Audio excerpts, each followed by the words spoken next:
আর কোনো ফাইল টাকা ছাড়া গেলেই কয় যে রোহিঙ্গা, আগে রোহিঙ্গা টেস্ট করো। তাহলে আমরা যদি রোহিঙ্গা হই, বাংলাদেশে থাকিয়া রোহিঙ্গা হই, তাহলে নির্বাচন কমিশনার আমাদের কেন ভোটার দিলে? আমাদের জন্মস্থান এইখানে, বাড়িঘর এইখানে, তারপর আমরা রোহিঙ্গায় পরিণত হয়েছি।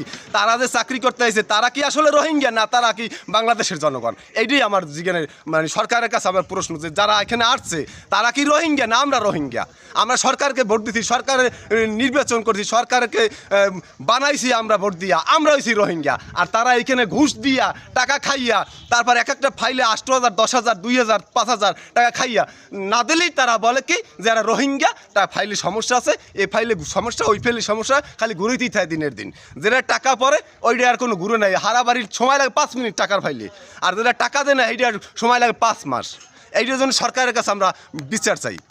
অফিসে কোনো ফাইল সই হয় না, টাকা না দিলেই সেই ফাইল ফেরত হয়। প্রত্যেকটা ফাইলে ভুল আছে, এই ভুল, সেই ভুল, ওই ভুল, এই ভুল।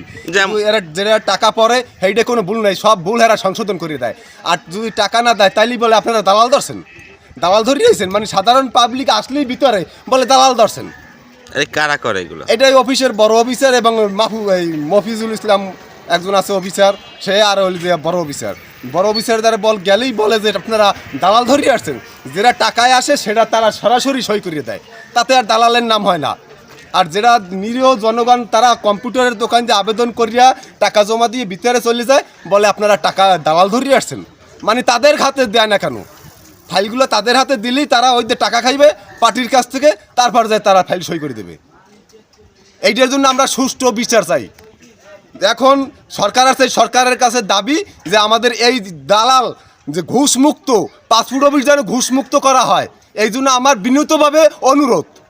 কি হয়েছে বলেন ভাই? আমার পাসপোর্টের সব কিছু ঠিক আছে, আমি রিনিউ করতে আইছি, তারপর পাসপোর্টের কাগজপত্র নিয়ে এসেছি, সাথে আমার অঙ্গীকার নামাও নিয়ে এসেছি, বাপ মার নাম সবই ঠিক আছে। এখন এরা কইতেছে এই লাইন নেই, ওই লাইন নেই, বারে বারে ফেরত পাঠাইতেছে। আর কি কি বলছে? তারপর মনে করেন যে টাকা দিছি, বলতেছি তাহলে এরা কইতেছে যে পাসপোর্ট নদীতে ফালাই দেন আগেরটা, ওটা আর দরকার নাই, ওটা নদীতে ফালাই দেন। আপনার কাছে কোনো টাকা পয়সা চাইছে এরকমের না, কিছু? টাকা পয়সা চাই না, কিন্তু এই যে টাকাটা দিছি, এই টাকাটা মনে করেন যে এরা কইতেছে আর ফেরত নাকি পাবো না। আপনার টাকা আপনি পাবেন না? জি। এই বলছে কে? বলছে স্যারেরা। কয় নাম্বার রুমে? ওই প্রথম কক্ষে। 102 নাম্বার রুম? জি, 102 নম্বর। আচ্ছা।